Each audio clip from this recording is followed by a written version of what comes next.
Welcome back to another episode of It's All Clutter. I'm Jesmarcy, and I'm so excited to bring you episode number 43, where we dive into how do you stop clutter from coming into your house before it even gets to the door. So without further ado, It's All Clutter episode number 43, stopping clutter before it gets to your house.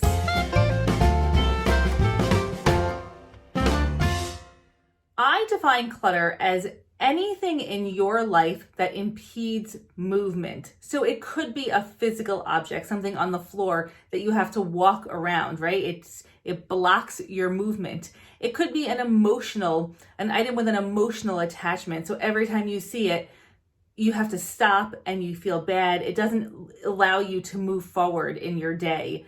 It's anything in your life that impedes movement. Anytime you bring something new into your home or into your life, it has the potential to become clutter. So today I have 4 questions that I want you to ask yourself before you make a purchase or decide to bring anything into your house.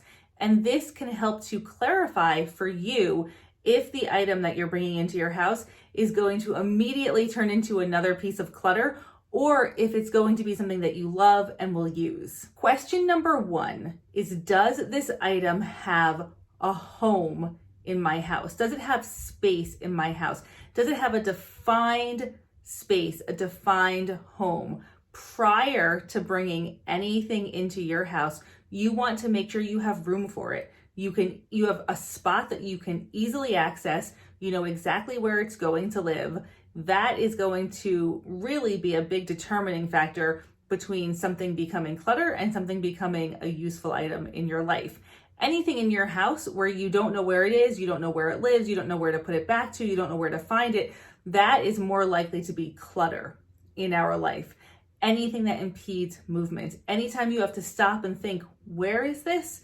That's impeding movement. That's clutter. So make sure before you bring anything into your house, anything new, make sure that it has a defined space already. You want to know where you are going to store this and where it's going to be easily accessible before you even bring it into your house. Question number 2, can I afford this? Do I have the money for this item? If you really want something, you really love something, you have space for it, you've already decided that you're going to purchase this, but you have to put it on your credit card because you don't have cash for it, that is going to possibly be a piece of clutter because you're creating a situation where financially you're impeding movement, right? So when you get that credit card bill, how is that going to feel? Is it going to feel positive or is it going to feel negative? Are you able to achieve your financial goals with this purchase? Is this helping you get to that point? Can you justify this purchase with your debt to savings ratio? Do you have the money for this? Because even if you love it, even if it has a home, if you cannot afford to purchase it, it could impede movement financially. So definitely something to keep in mind. Question number 3 that I want you to ask yourself before you bring anything into your house: does this have a function or a purpose? Does this have a function or a purpose? Do I really need this or do I want this? Is this a want or a need? Is it going to be useful for me? Do I have something else at home that I could use if I didn't have this? What is the function or purpose for this in my life? Clearly define that, and that will make it easier to understand why you're wanting to make this purchase.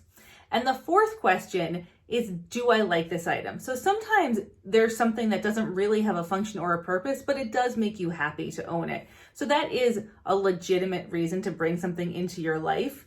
But if you love it or like it and it doesn't have a purpose, it doesn't have a home, and you can't afford it, then I would say it's going to become more of a burden. It's going to become clutter when it comes into your house because it's the only thing that you like about it is that you like it. There's no other really reason to bring it into your home, and you don't have a home for it and you can't afford it. So those are 4 questions to ask yourself before you even purchase anything, because the last thing that you want to do is bring more clutter into your home.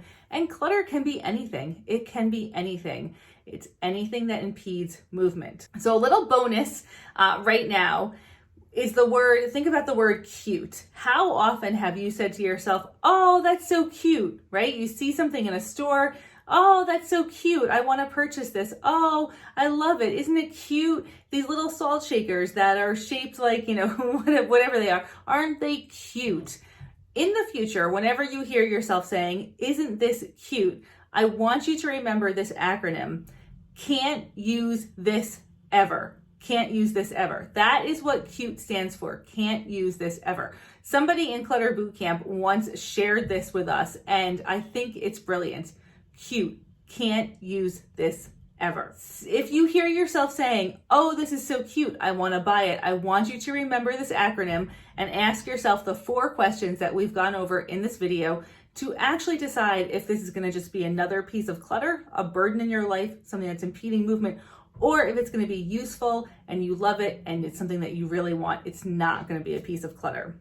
If you're not sure how to tackle clutter problems, then please go ahead and sign up for Clutter Bootcamp, clutter-bootcamp.com. And don't forget to hit that like and subscribe button so you're notified of a new podcast every week when it comes out. Have a great day.